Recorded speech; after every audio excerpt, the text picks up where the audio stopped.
महाराष्ट्र के महानगरपालिका चुनावों में बीजेपी की शानदार जीत के बाद राजनीतिक बयानबाजी तेज हो गई है। सोशल मीडिया पर रसमलाई ट्रेंड कर रही है। कांग्रेस के 6 विधायकों के जदयू में शामिल होने की अटकलों ने विपक्षी खेमे में बेचैनी बढ़ा दी है। चुनावी हार के बाद तेजस्वी यादव की चुप्पी पर भी सवाल उठ रहे हैं। वहीं नीतीश कुमार की समृद्धि यात्रा को सियासी संकेत के तौर पर देखा जा रहा है।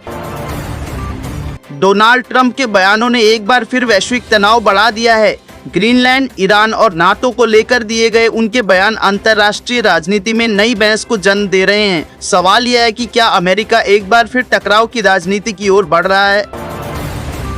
वाराणसी के ऐतिहासिक मणिकर्णिका घाट के पुनर्निर्माण को लेकर विवाद गहराता जा रहा है। लोकमाता अहिल्याबाई होलकर द्वारा बनवाए गए घाट के हिस्से तोड़े जाने पर स्थानीय लोगों में नाराजगी है। प्रशासन का दावा है कि मूर्तियां सुरक्षित है, लेकिन सवाल यह है कि क्या विकास के नाम पर विरासत को नजरअंदाज किया जा रहा है। मुख्यमंत्री ममता बनर्जी को उस वक्त झटका लगा जब कलकत्ता हाईकोर्ट ने उनकी याचिका खारिज कर दी। विपक्ष इसे कानून की जीत बता रहा है, जबकि टीएमसी इसे राजनीतिक बदले की कार्रवाई बता रही है। आज लोकसभा में महंगाई और बेरोजगारी को लेकर विपक्ष ने सरकार को घेरा। विपक्ष का आरोप है कि आम आदमी की थाली लगातार महंगी हो रही है, जबकि सरकार आंकड़ों के जरिए हालात सामान्य बता रही है। सवाल यह है कि जमीनी हकीकत किसके साथ है। भारतीय क्रिकेट टीम की आगामी सीरीज को लेकर चयनकर्ताओं की बैठक हुई। युवा खिलाड़ियों को मौका देने के संकेत मिले हैं। फैंस को उम्मीद है कि टीम नए चेहरों के साथ दमदार प्रदर्शन करेगी। सरकार ने सीमावर्ती इलाकों में सुरक्षा व्यवस्था और मजबूत करने के निर्देश दिए हैं। ड्रोन गतिविधियों और घुसपैठ की बढ़ती आशंकाओं के बीच हाई लेवल मीटिंग हुई। सवाल उठता है कि क्या देश की सीमाएं पूरी तरह सुरक्षित है या चुनौतियां लगातार बढ़ रही है। सरकार की नई आर्थिक नीतियों को लेकर छोटे व्यापारियों में चिंता है। जीएसटी और टैक्स नियमों में बदलाव के बाद व्यापारियों का कहना है कि लागत बढ़ रही है, जबकि मुनाफा घट रहा है। सरकार इसे सुधार की दिशा में उठाया गया कदम बता रही है।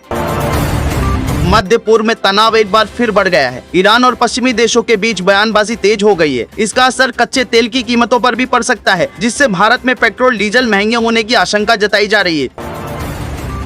मोदी बोले, आज भारत दुनिया की सबसे तेजी से बढ़ती अर्थव्यवस्था है। 36 करोड़ भारतीय गरीबी से बाहर निकले। भारत दुनिया का सबसे बड़ा वैक्सीन प्रोड्यूसर है और दुनिया का नंबर 2 पर स्टील प्रोड्यूसर देश है। नाटो ने क्षेत्र में अपनी गतिविधियां तेज कर दी हैं। डेनमार्क का कहना है कि वह अपनी संप्रभुता और सीमाओं की रक्षा के लिए प्रतिबद्ध है। ऑपरेशन सिंदूर के 7 महीने बाद एक बार फिर पाकिस्तान स्थित आतंकी संगठन लश्कर-ए-तैयबा को लेकर चिंता बढ़ गई है। खुफिया सूत्रों से मिली जानकारी के अनुसार संगठन भारत में आतंकी हमले की साजिश रच सकता है। सुरक्षा एजेंसियां अलर्ट मोड पर हैं और सीमावर्ती इलाकों में निगरानी बढ़ा दी गई है। उत्तर प्रदेश के संभल में हुई हिंसा का मामला अब राजनीतिक बहस का विषय बन गया है। कोर्ट के आदेश पर तत्कालीन सर्कल ऑफिसर और वर्तमान में फिरोजाबाद में तैनात एएसपी अनुज चौधरी के खिलाफ एफआईआर दर्ज करने के निर्देश दिए गए हैं। इस पर समाजवादी पार्टी अध्यक्ष अखिलेश यादव ने सरकार और पुलिस प्रशासन की कार्यप्रणाली पर सवाल उठाए हैं। उनके बयान के बाद प्रदेश की राजनीति में हलचल तेज हो गई है।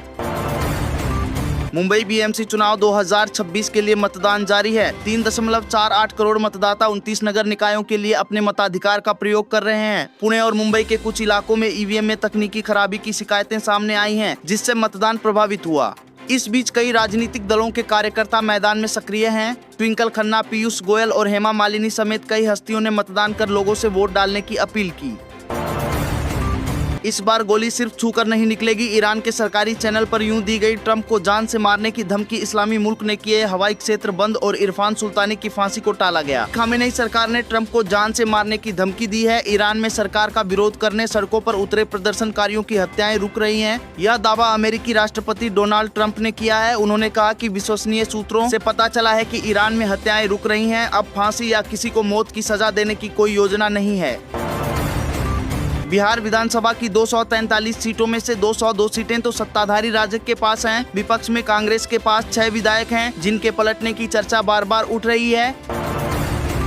आइए एक नजर बदलते मौसम पर भी डाल लेते हैं। मौसम का रुख अब बदल गया है। न्यूनतम तापमान जहां 7 डिग्री के आसपास बना हुआ है, वहीं अधिकतम तापमान 21 डिग्री के करीब है। हालांकि माना जा रहा है कि जल्द ही मौसम का रुख और भी बदलेगा। पश्चिमी उत्तर प्रदेश में मौसम का रुख गलन और कोहरे की ओर बना हुआ है, जिसका असर पूर्व की ओर हवाएं लेकर पहुंचने लगी हैं।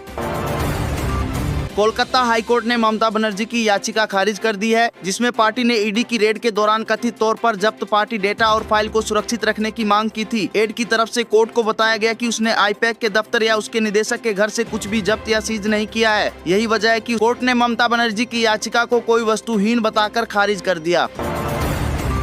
बंगाल के बाद अब हरियाणा के विधायक को बम से उड़ाने की मिली धमकी। हरियाणा के झज्जर की बादली विधानसभा क्षेत्र से कांग्रेस विधायक कुलदीप वत्स को बम से उड़ाने की धमकी मिली है। आरोपी ने विधायक को कॉल कर करीब 10 मिनट तक गंदी गालियां दी। गुरुवार को विधायक ने प्रेस कॉन्फ्रेंस कर इसकी जानकारी दी। बताया कि आरोपी ने उन्हें 3 दिन पहले कॉल की थी। उनकी आरोपी से 11 मिनट 27 सेकंड तक बात हुई।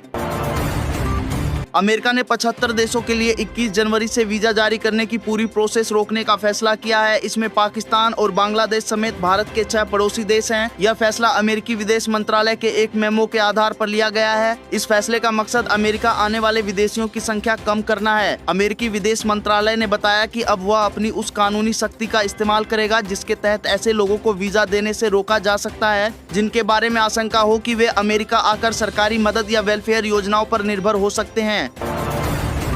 उत्तर भारत में कड़ाके की सर्दी जारी है। कश्मीर में न्यूनतम तापमान पिछले कई दिनों से शून्य से नीचे है। इसके कारण बुधवार को प्रसिद्ध डल झील और कश्मीर के कई जल स्रोत जम गए। श्रीनगर में मंगलवार की रात न्यूनतम तापमान 5 डिग्री सेल्सियस दर्ज किया गया है।